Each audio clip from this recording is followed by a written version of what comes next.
하나님께서 저와 여러분들을 향해서 계획을 갖고 계시거든요.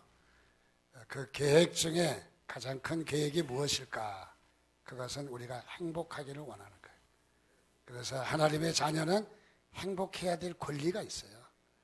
우리는 눈물 흘리고 찔찔 짜고, 우리 예수 믿는 사람들을 행여나 이렇게 오해하는 사람이 있어요. 어디 재밌게 놀러도 못 가고, 또 공휴일은 교회 행사 있고, 또 주일도 이런 맑은 날씨에 수리산이라도 좀 올라가지, 답답하게 어떻게 예수 믿는 사람은 무슨 재미로 사냐? 무슨 재미로? 여러분 몰라서 그렇지 여가 더 재미있어요. 세상 사람이 이 재미를 모르는 거예요. 우리는 교회 가서 답답하고 괜히 앉아갖고 주여주여 하는 것 같고, 뭐 잘못한 것도 없는데 그냥 눈물 흘려 회개해야 되는 것 같고, 그렇게 생각할지 모르지만은 우리는 진짜 행복은 여기 있는 거거든요. 그래서 우리 그리스도인들은 행복해야 될 권리가 있어요. 그래서 행복하지 아니하면 우리는 뭔가 잘못된 거예요. 그래서 하나님은 우리를 행복하기를 원하셔요. 그래서 저와 여러분들에게 오늘도 행복하라고 하나님은 우리에게 쏟아 부으시고 계시는 거예요. 여러분 믿으시면 아멘 하시기 바랍니다. 그 행복을 당연히 누리셔야 돼요. 특별히 우리가 행복하려면은 어떻게 우리가 그러면 행복할 수 있느냐? 그것은 다름이 아니라 바로 예수 그리스도를 만나야 되는 거죠. 우리가 교회에 나와도 예수를 만나지 아니하면은 행복할 수가 없다는 거예요. 그래서 우리가 교회에 나와서 반드시 해결돼야 되는 것이 있는데, 그것은 예수를 만나는 거예요. 예수를. 여러분 믿으시면 아멘 하시기 바랍니다. 그래서 예수를 만나는 것이 우리 신앙생활의 비밀이에요. 그래서 똑같이 교회 나가는데 너하고 나하고 다르다. 똑같이 신앙생활 하는데 너하고 나하고 횟수도 똑같고 벌써 10년 차나 같은데, 어떤 사람은 행복해 하는데 어떤 사람은 교회 생활이 짜증나고 좀 이렇게 뭔가 원활하지 않는 거예요. 그것은 뭐냐면 예수를 만나지 않았기 때문이에요. 그래서 우리는 예수를 만나야 되는 겁니다. 오늘 천국의 비밀이라고 하는 제목을 잡았는데, 천국의 비밀이 있어요. 비밀. 왜냐하면 천국은 다 오픈하지 않았어요. 그래서 천국은 오늘 마태복음 13장을 비롯해서 천국의 모습을 비유로 이야기했어요. 비유로. 왜 비유로 이야기했느냐? 이것은 공개되지 않을 사람이 있다는 거예요. 공개되지 아니할 사람이 있다는 거죠. 그 사람에게는 감추어지는 거예요. 이 비유는 두 가지 뜻이 있어요. 한쪽 사람에게는 열려진 것이지만은 또 한쪽 사람에게는 닫혀진 것이에요. 그거는 감추어진 것이죠. 그 사람들은 이 천국의 비밀을 잘 모르는 거예요. 자, 우리가 이 천국이 비밀인데, 이 천국의 비밀을 알 수 있는 길은 간단해요. 다시 말하면 예수를 만나면 되는 거예요. 예수를 만나면은 우리가 천국의 비밀을 우리가 알 수가 있는 것이죠. 그래서 너희에게는 열려져 있지만 저희에게는, 제3자에게는 닫혀져 있는 것이 바로 천국의 모습이라는 거죠. 그래서 우리 천국 백성들은 우리가 이 비유를 통해서 하나님의 나라를 더 깨닫게 되는 거예요. 더 깨닫게. 자, 그래서 우리는 이 천국 백성은 오늘 어떻게 할 때 우리가 행복할 수 있느냐? 그것은 다름이 아니라 산 믿음을 가지고 있어야 된다는 거죠. 산 믿음. 산 믿음이니까, 그래서 예수 믿는 사람은 산에 많이 가는가 보다. 예수님도 산에 가서 산기도 하셨는가 보다. 그것이 아니라 살아있는 믿음이라는 거예요. 살아있는. 저는 처음에 어렸을 때 산낙지를 먹는다고 그러더라고요. 그래서 산에도 낙지가 나는가 보다. 그렇게 생각했어요. 왜냐하면 이 산중에서 살았기 때문에 산메기, 산 또 이렇게 물고기 이야기하기 때문에 낙지도 산낙지가 있는가 보다. 그래서 큰 착각을 한 적도 있습니다. 여기에 산자는 살아있다는 겁니다. 우리의 믿음이 살아있어야 돼요. 우리의 믿음이 산 믿음을 가져야 됩니다. 그 말은 다른 말로 하면 생명이 있어야 된다는 거죠. 생명이. 자, 우리에게 생명이 있으려면 예수를 만나면 우리에게 바로 생명이 전가되는 거예요. 우리는 생명이 있는 거예요. 생명이 있는 씨와 생명이 없는 씨는 천지 차이라는 거죠. 아무리 씨가 아름답고 크고 좋아도 생명이 없는 씨는 심어봤자 싹이 나거나 열매를 맺지 않습니다. 그러나 생명이 있는 씨앗은 오랫동안 우리 백 년 동안 바위 속에 어디 감춰져 있다가 그것을 끄집어내서 심으면은 생명이 있는 씨는 거기서 싹이 나고 열매를 맺게 되는 거예요. 생명이 있다는 것과 없다는 것은 엄청나게 차이가 있는 것입니다. 오늘 본문의 말씀에 보니까 예수님께서 천국을 이야기하시면서 두 가지를 이야기합니다. 비유를. 하나는 천국을 비유로 말씀하시면서 첫 번째는 겨자씨와 같다. 겨자씨는 참 작은 씨앗입니다. 눈에 잘 띄지 않는, 하나를 손바닥에 놓으면 씨가 있는지 없는지 잘 모를 정도로 씨가 아주 작은 씨예요. 근데 여기에 겨자씨라고 말하는 것은 씨는 작지만은 심으면은 바로 이런 나무를 이룬다는 거죠. 엄청나게 큰 나무를 이룬다는 거죠. 그래서 새들이 와서 지저귀고 나그네가 지나가다가 그늘 밑에 잠시 쉴 수 있는 바로 이런 겨자나무가 된다는 것이죠. 또 여기에 보니까 누룩을 이야기합니다. 누룩을 이야기하는데 이 누룩은 이 빵을 반죽을 해서 그렇게 효모를 넣으면은, 누룩을 넣으면은 이게 부풀게 하죠. 부풀게. 저는 어렸을 때 저희 집 앞에 찐빵집이 있었어요. 늘 저는 찐빵집을 바라보고 흠모를 했는데, 저 솥에 찐빵을 쪄가지고 김이 무룩무룩 나는 거, 그거 하나 먹고 싶은데 그 먹을 기회가 잘 없어요.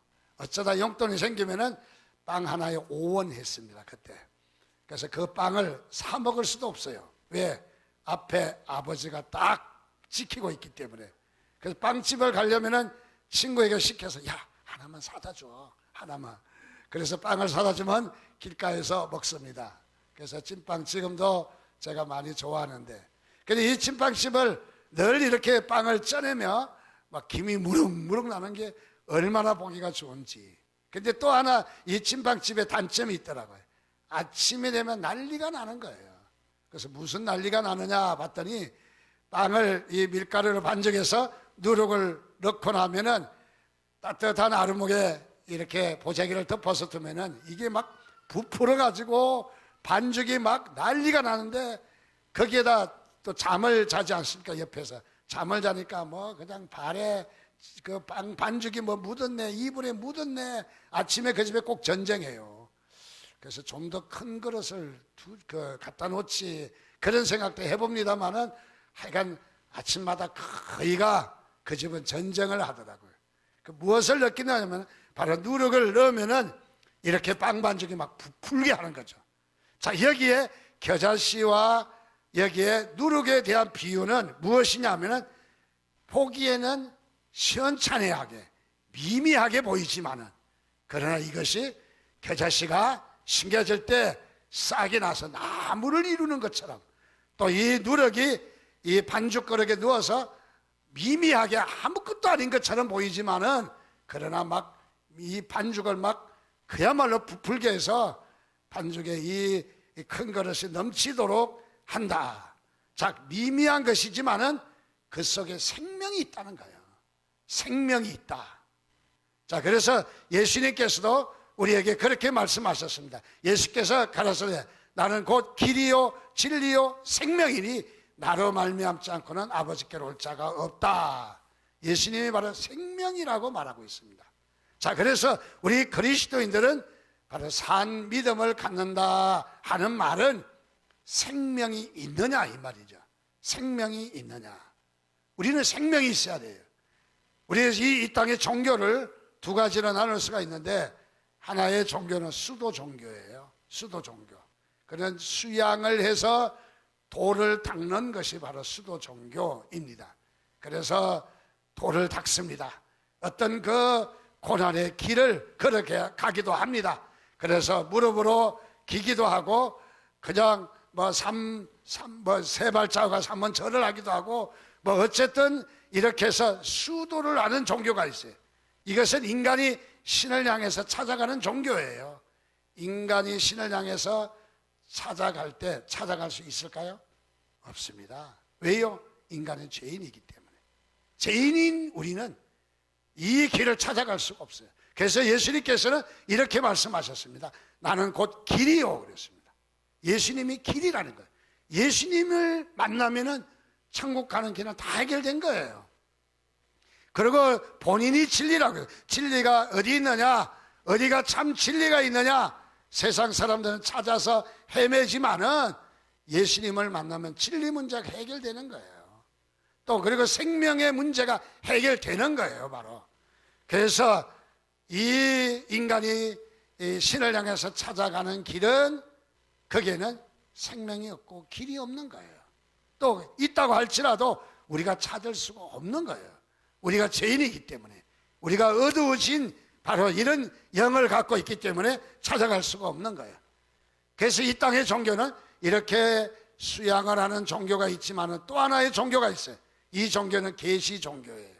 계시 종교는 하나님이 길을 보이신 거예요. 하나님이 길을 보이신 거예요. 예를 들어서 시골 할머니가 서울을 딸내집을 찾아오는데 어떻게 와야 될지 한 번도 와보지 않아서 찾을 수가 없어요. 그래서 어디에서 내리고 어디에서 택시를 타고 어느 동네 쌍문동 골짜기 이런 데 가면 찾지도 못하잖아요. 그런데 간단합니다. 딸이 가서 어머니를 모시고 오면 간단하게 찾을 수가 있어요. 우리가 종교도 마찬가지인 거죠. 시골 할머니가 찾으려고 헤매봤자 찾을 수가 없습니다. 그러나 딸이 와서 데리고 가면은 길을 헤매지 않고 바로 찾을 수가 있다는 것처럼 오늘 우리도 바로 예수 그리스도를 만나는 것이 그것이 길이고 진리고 생명인 줄 믿으시기를 바랍니다. 자, 그래서 천국은 지금 이 겨자씨와 누룩의 비유를 통해서 무엇을 말하느냐? 천국의 비밀이 요 씨앗과 같다 이 말이에요. 즉 다시 말하면 생명력이 있느냐 이 말입니다. 생명력이 있느냐, 성장을 하느냐, 변화가 있느냐 이 말인 거예요. 즉 우리에게 변화가 없다면은, 우리에게 성숙한 성장이 없다면은, 우리가 들어가서 열매가 열리지 않는다면은 우리 자신을 다시 한번 살펴봐야 돼요. 그래서 우리 자신이 생명이 있다라는 것은 우리가 꿈틀거리고 우리가 이렇게 변화가 일어나는 거예요.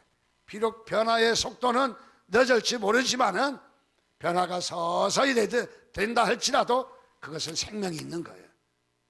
자, 그래서 우리는 변화가 있느냐, 어제보다 오늘, 오늘보다 내일 우리가 성숙하고 성장하고 있느냐 하는 것이 중요한 것이죠. 또 우리가 열매가 있느냐, 열매가 만약에 적은 열매라도 있다면은 그 사람은 분명히 생명이 있는 줄 믿으시기를 바랍니다.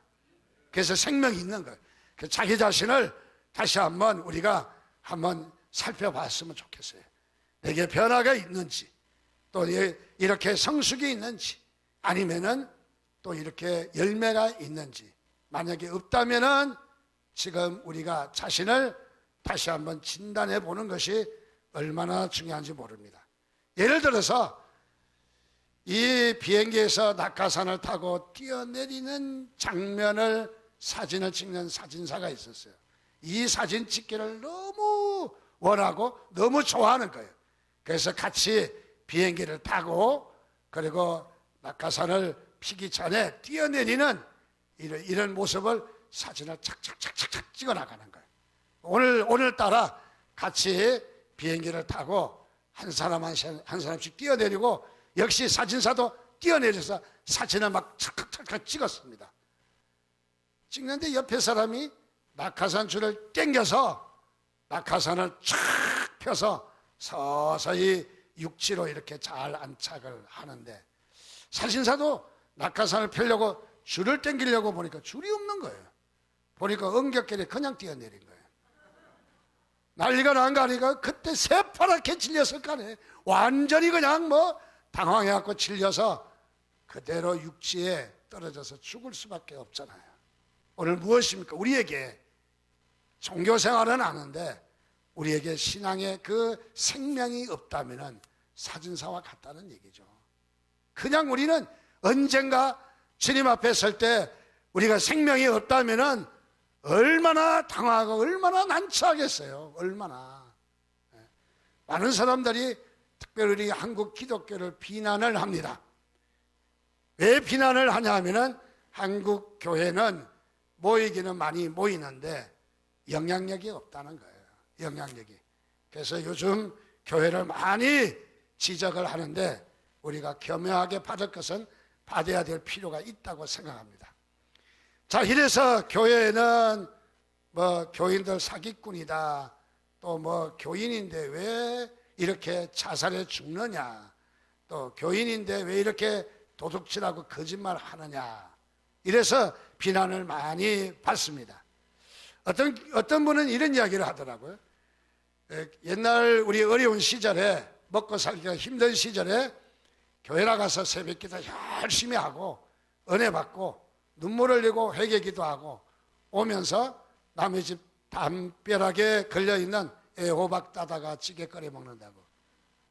자, 뭐 극단적으로 표현하는 거죠. 실제보다는 우리가 이 얘기를 그렇게 하는 거겠죠. 또 어떤 목사님은 이런 말씀 하시더라고요. 다름이 아니라 신학생이 하나님 앞에서 컨닝을 해서 시험을 볼 때 컨닝을 했다, 그런 말을 종종 우리가 들을 수가 있어요.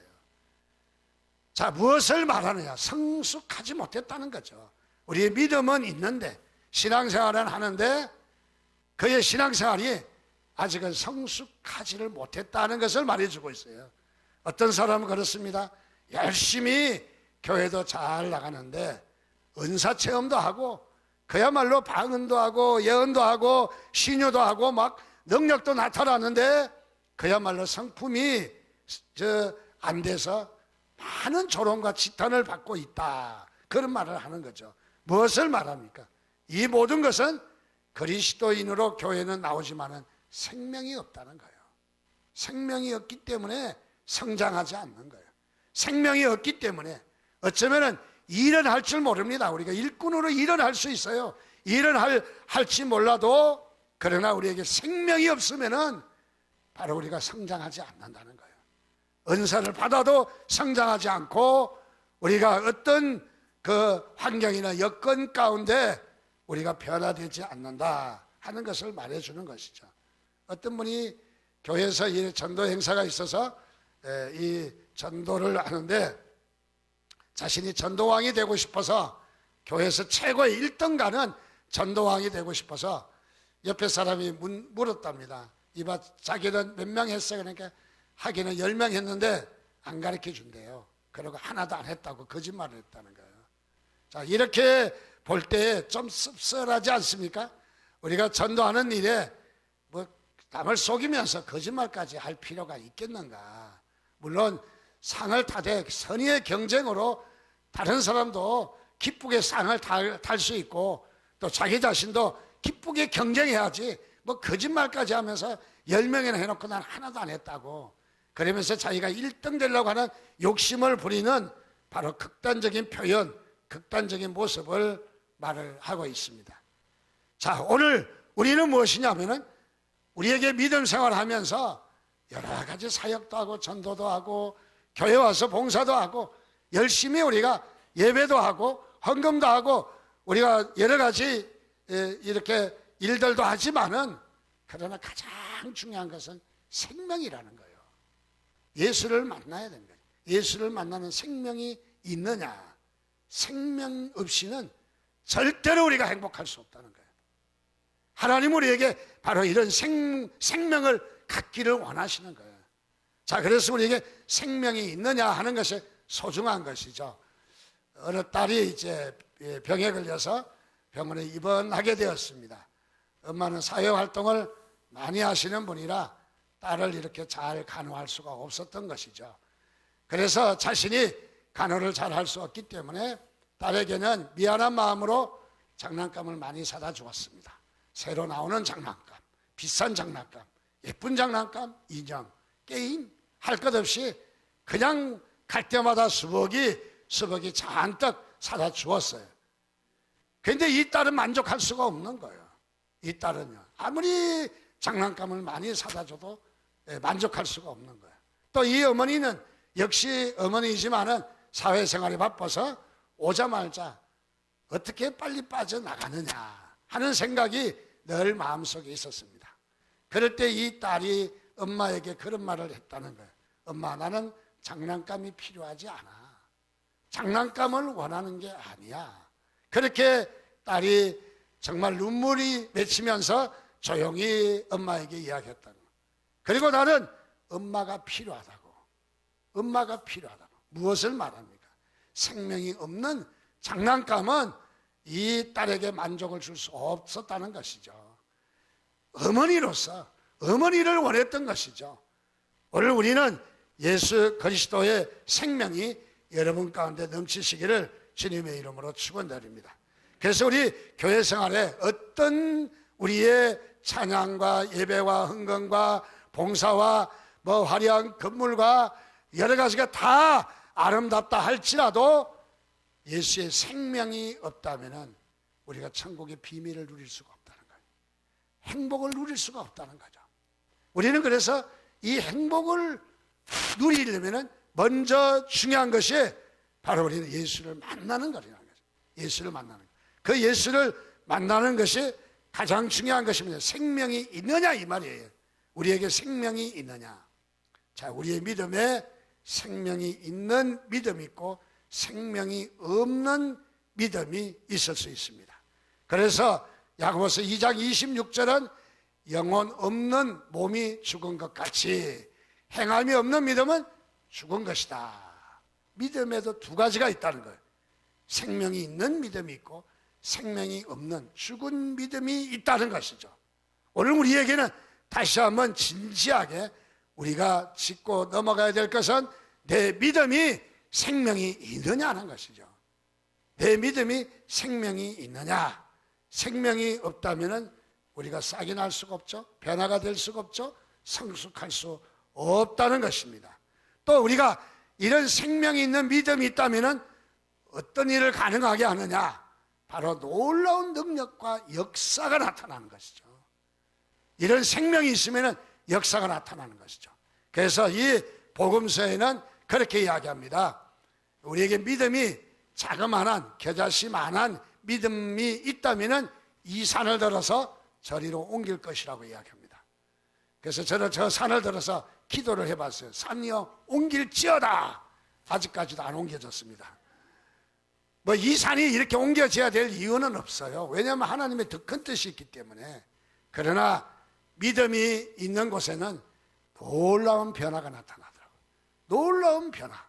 빌딩이 들어서고 어지 아래 정말로 형편없는 땅이었는데 이 땅이 그야말로 많이 올라서 값어치가 나가는 그런 땅 변하기도 하고 그러다는 거죠. 자, 산 믿음이 있으면 역사가 나타납니다. 산 믿음, 생명이 있으면 병도 치유하십니다. 산 믿음이 있으면 하나님이 우리를 쓰시는 것을 믿으시기를 주님의 이름으로 축원드립니다. 특별히 18세기에 영국 사회는 너무너무 어두웠습니다. 교회는 힘을 다 잊어버렸습니다. 교회는 무기력했습니다. 그리고 이 사회는 음주와 향락과 방탕이 범람했습니다. 당시에 거리마다 영국에는 창녀들이 넘쳤고 감옥은 만원이고, 그리고 영국이 기독교 국가인데도 불구하고 무려 30만 명이나 흑인들을 잡아다 갖다 팔아버리는 이런 일들이 영국 사회에 그야말로 막 엄청나게 나타나게 되었어요. 그야말로 이 영국이라는 나라가 이 부패하기 시작했죠. 이때에 요한 웨슬레가 나타났습니다. 감리교의 창설자입니다. 영국교회 목사의 아들로 태어나서 옥스퍼드 대학을 졸업하고 그는 어쨌든지 정말 철저한 그리스도인이 되기 위해서 가진 노력을 다한 그런 사람이었습니다. 그래서 옥스퍼드 거리에서 노방 전도도 하고 감옥 전도도 하고 어쨌든 철저한 기독교인의 목표를 두고 열심히 노력을 하면서 이렇게 신앙생활을 했습니다. 그러다가 어느 날 미국의 조지아의 주에 선교사로 가게 되었습니다. 가는 도중에 배를 타고 가는데 폭풍을 만나서 배가 감당할 수 없이 그야말로 어려운 상황을 겪게 되었습니다. 모두들 사람들이 이리 쏠리고 저리 쏠리면서 나 죽는다 사람 살려라 난리가 났습니다. 근데 그런 와중에도 가만히 보니까 저쪽에 독일에서 미국으로 이민 가는 한 무리를 보았습니다. 그들은 어떤 사람이냐? 모라비안 교도들이었습니다.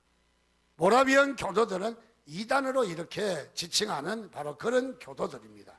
그런데 그 어려운 상황에도 둘러앉아서 찬송하고 얼굴에 기쁨이 넘쳐 있다라는 거예요. 얼굴이 기쁨이 넘쳐 있고 그리고 두려움이 전혀 없다라는 것입니다. 그래서 이 웨슬리가 가서 물었다는 거예요. 어떻게 이럴 수가 있느냐?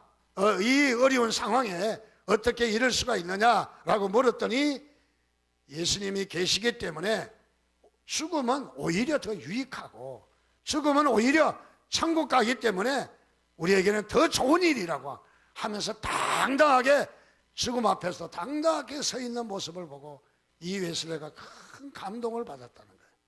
원래 이 모라비안 교회 창시자는 루터교 목사였거든요. 그런데 이 필립 스페너라는 사람인데 이분이 마틴 루터의 종교개혁 이후에 루터교가 종교개혁할 때는 참 신선했는데 종교개혁 이후에 제도권으로 들어가면서 많이 타락하게 됐어요, 교회가. 그래서 이 스페너 목사는 여기에서 다시 분리를 해서 이 모라비안 교도라고 하는 이런 단체를 만들었던 거죠. 그래서 이 스페너 목사는 어떤 사람이었냐? 주일날 예배만으로 교인들이 신앙이 성장할 수 없다. 그래서 매주 수요일날 성경을 연구하는 이런 프로그램을 가지며 교인들을 훈련을 잘했다고 그래요. 이단이라고 평가는 받았지만은 그래서 이 스페너 목사는 더 활성화시키기 위해서 경건주의자들의 집단인 모라비안 교를 창설했다고 그럽니다. 그래서 이들의 목표는 전도함으로 세계 선교를 이루겠다 하는 것이 이 모라비안 교도들의 목표였다는 것입니다. 자, 좀 부족하긴 하지만 잘못되긴 했지만은 그러나 그들에게는 마음속에 예수 그리스도의 생명이 있었다는 것을 느낄 수가 있습니다. 옥스퍼드 출신인 웨슬리는 이 미국에 선교사로 갔다가 실패하고 다시 돌아오게 되었습니다.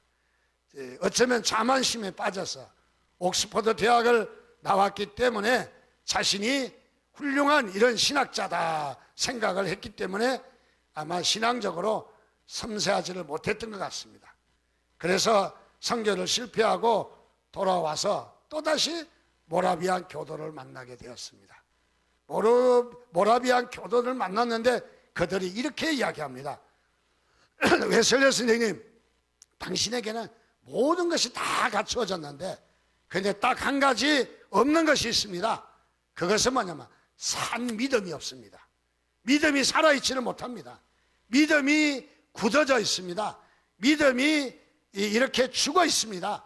살아있는 믿음이 당신에게 없습니다 라고 지적을 할 때에 그야말로 이 웨슬리는 크게 감동을 받아서 그야말로 1738년 5월 14일 모라비안 집회에서 아주 큰 은혜를 받고 그리고 가슴이 뜨거워지며 마침내 그는 새 생명이 있는 바로 이런 믿음을 갖게 되었다. 바로 그런 얘기인 거죠. 즉 다시 말하면 우리의 믿음이 있지만은 산 믿음도 있고 죽은 믿음도 있다는 거예요. 우리의 신앙생활에도 살아있는 믿음도 있고 죽어있는 믿음도 있다는 것이죠. 그래서 이 웨슬리 한 사람이 드디어 영국을 변화시켜 나갑니다.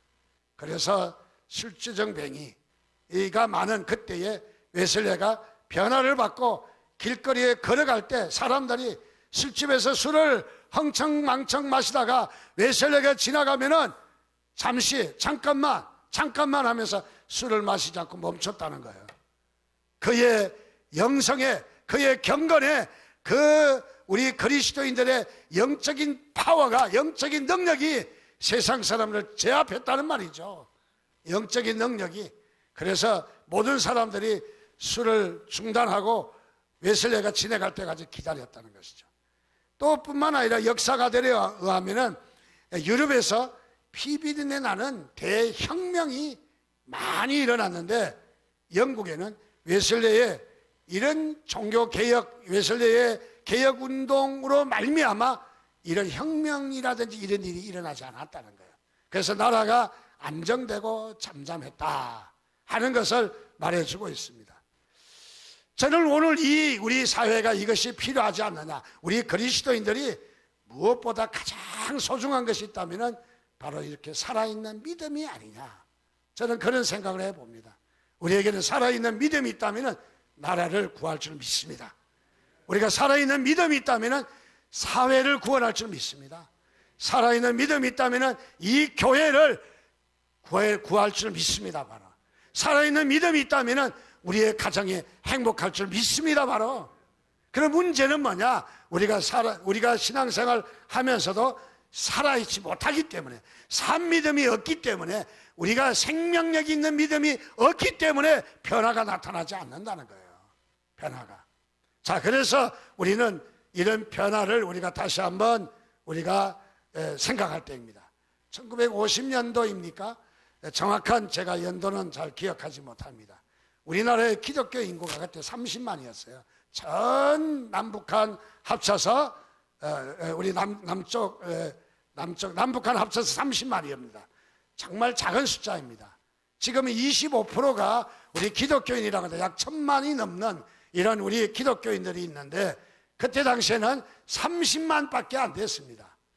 30만인데 우리나라를 변화시키고 나라를 좌지우지할 수 있을 정도로 능력이 있었던 것이죠. 그것은 무엇입니까? 이 정부 관리가 경상도 어느 지역에 이렇게 군수나 그런 걸로 이렇게 발령을 받았는데, 동아일보에 실제 났던 신문의 기사입니다. 가지 않겠다는 거예요. 그럼 왜 가지 않느냐라고 기자가 물으니까, 그 지방에는 야소교인들이 있어서, 그때는 예수교인이 아니라 야소교인이거든요. 야소교인들이 있어서 자기는 거기에 부임하지 않겠다는 거예요. 무엇을 말합니까? 그때는 탐관오리요. 그때는 뇌물이 많았어요. 비리가 많았어. 그런데 예수 믿는 사람은 이런 탐관오리와 이런 뇌물과 비리를 하지 않기 때문에 나는 거기 가서 쫄딱 굶고 온다. 그래서 안 간다는 거예요. 여러분, 놀라운 일 아닙니까? 30만 밖에 없을 때 이 사회를 건져냈어요. 이 사회를 변화시켰어요.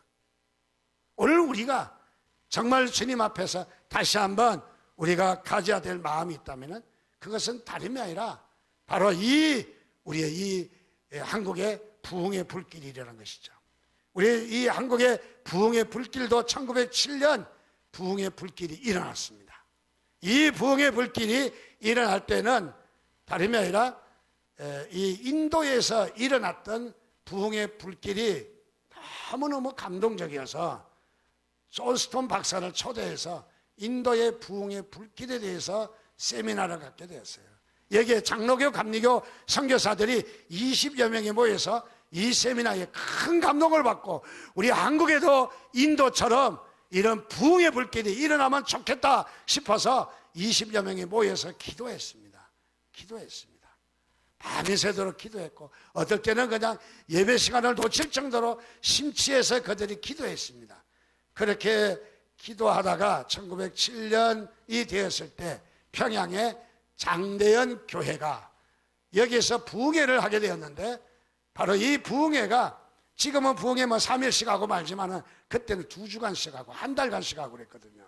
2주간 하는데 8일째 되는 날 부흥회를 하는데, 이 교회의 길장로, 즉 그 후에 길선주 목사님이 되셨지만은 길선주 장로라는 분이 집회하는데 앞에 나가서 고백을 했습니다. 제가 아간입니다. 제가 죄를 지었습니다. 제가 다름이 아니라 이렇게 이 일꾼들의 녹슬을 나눠주고 곡식을 나눠주는데 제가 띵겨먹고 집에다 감춰두고 얼마밖에 안 줬습니다 하고는 회개를 하게 되었어요. 회개를. 그리고 회개하니까 사람들이 막 줄줄이 회개하러 나오는 거예요. 저도 그랬습니다. 그러면서 뭐 어떤 젊은 여자는 남의 남자가 노란한 걸 고백하고 신랑이 있는데도, 또 어떤 분은 도둑이 와서 구경하러 부흥에 왔다가 마음에 찔려서 자기의 죄를 회개하고 경찰서에 가서 그래서 죄값을 다 치렀다는 그런 얘기도 있습니다. 근데 이 부흥의 불길이 막 이 회개 운동이 일어나는데 어떻게 일어나느냐면은 각 학교에서 수업하는데 학생들이 이 부흥의 불길이 일어나고 막 회개가 터져가지고 수업하다가 아이고 저 죄를 지었습니다 막 난리가 나요. 수업이 안 되는 거예요. 수업이. 그래서 학교가 휴교했다는 거예요. 1907년에 부흥의 불길이 일어났습니다. 여러분, 이 부흥의 불길이 왜 일어났을까? 하나님께서 왜 이 땅에 정말 사도행전 이후에 가장 큰 부흥의 불길이 일어난 한국교회에 왜 부흥의 불길이 일어났을까? 역사적으로 가만히 보면은 이제 1907년이 뭡니까? 우리가 일제늑약, 일제강점기잖아요. 자, 무엇입니까? 앞으로 있을 이런 고난에 그리스도인들에게 영적인 힘을 주어서 다시 하나님께서 세웠어요. 36년 동안 우상에게 신사참배해야 되는 일도 앞으로 있다. 그래서 너희들이 이제 힘을 얻어서 믿음으로 싸워라, 믿음으로 이겨내라 하는 하나님께서 무장시키신 것이 아닐까요? 저는 오늘 다시 한번 우리가 이 말씀을 보면서 다시 한번 우리가 깨닫기를 원합니다. 우리 사회가 지금 무엇이 필요합니까? 돈이 필요합니까? 이 사회가, 우리 사회가 권력이 필요합니까? 이 사회가 어떤 주의가 필요할까요? 물론 미국도 필요하고 중국도 필요하고 뭐 다 필요하지만은 가장 필요한 게 있다면은 우리 살아있는 믿음 아닐까요? 우리 그리스도인들이 믿음이 살아있다면은 다 해결되는 거예요. 다 해결되는 거예요. 우리가 살아있지 못할 때 사회는 부패하게 되는 거예요. 우리가 산 믿음이 없을 때 나라에는 점점 어지럽고 시끄러운 일이 생기는 거예요. 또 살아있지 못할 때 사회가 방탕하게 되는 거죠. 우리가 산 믿음이 없을 때 우리의 가정에는 점점 좋지 않은 일들이 일어나게 되는 것이죠. 우리가 살아있는 믿음, 그것만이 천국을 소유하게 된다는 것이죠. 살아있는 믿음만이 바로 주님께서는 우리에게 비밀로 가르쳐 주는 것이라는 거예요. 비밀로. 오늘 우리에게 귀에다가 얘야, 비밀인데 내가 너에게 가르쳐 줄게. 그것이 무엇인지 아느냐? 산 믿음이란다. 산 믿음이란다. 오늘 저와 여러분이 이 산 믿음이 넘치시기를 주님의 이름으로 축원드립니다. 기도하겠습니다. 같이 한 목소리로 주님 앞에 기도합니다. 하나님, 그렇습니다. 우리의 믿음이 형식적인 우리 교회 생활, 의례하는 종교 생활이 아니라 우리의 믿음이 살아있는 믿음, 하나님이여 다시 한번 주님 앞에 결단합니다. 저희들을 붙잡아 주시고 우리의 믿음이 생명이 있는 믿음으로, 살아있는 믿음으로 그렇게 저희들을 세워달라고 이 한 시간에 우리 주여 한번 무릎 짓고 같이 기도하겠습니다. 주여.